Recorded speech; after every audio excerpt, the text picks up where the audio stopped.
బండంపేటలో ఒక్కసారిగా ఘర్షణ వాతావరణం నెలకొంది. మున్సిపల్ కార్పొరేషన్ పరిధిలోని 5వ డివిజన్లో అభివృద్ధి కార్యక్రమాలు చేపట్టారు మంత్రి సబితా ఇంద్రారెడ్డి. కాంగ్రెస్ పార్టీకి చెందిన మున్సిపల్ మేయర్ పారిజాత నరసింహారెడ్డి శంకుస్థాపన కార్యక్రమంలో పాల్గొన్నారు.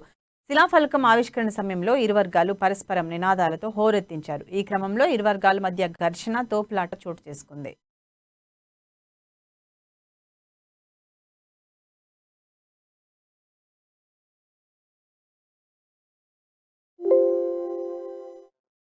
అభివృద్ధి కార్యక్రమాల్లో భాగంగా మరి 16 కోట్ల రూపాయలు స్పెషల్ ఫండ్ తెచ్చి ఈరోజు అన్ని లింక్ రోడ్లని డెవలప్మెంట్ చేయడానికి సబితా ఇంద్రారెడ్డి గారు కూడుకొని మరి ఈరోజు శంకుస్థాపన కార్యక్రమానికి విజేస్తే అభివృద్ధి కార్యక్రమంలో ప్రతి కాలనీ యొక్క పౌరుని ప్రతి ఒక్కరిని ఇన్వాల్వ్మెంట్ చేయాలని మేము రాత్రి పగలు కష్టపడి అందరినీ తీసుకొని వచ్చి మేము మా డిజైన్ల కార్యక్రమాలు చేస్తుంటే ఈరోజు బాలాపూర్కు సంబంధించిన 3 కార్పొరేటర్లు 4 గూడాలను తీసుకొని వచ్చి వినాయక హిల్స్ మెయిన్ రోడ్ కాడ కాలనీ జనరల్ సెక్రటరీ అయినటువంటి అమరేందర్ రెడ్డి గారిని నూకేయడంతో ఈ రగడ స్టార్ట్ అయింది. అంటే లోకల్గా కాలనీలో ఒక జనరల్ సెక్రటరీ ఆయనకు విలువ లేదా, ఆయనను విలువించుకోలేరా, ఆయన పక్కకు నూకితే ఎందుకు నూకుతున్నావు, ఎందుకు చేస్తున్నావు అని మేము అడిగినందుకు ఒక 5 పట్టుమ 150 మంది ఇలా కాలనీ అసోసియేషన్ సభ్యులందరూ అన్ని కాలనీల సభ్యులు ఏకంగా వచ్చి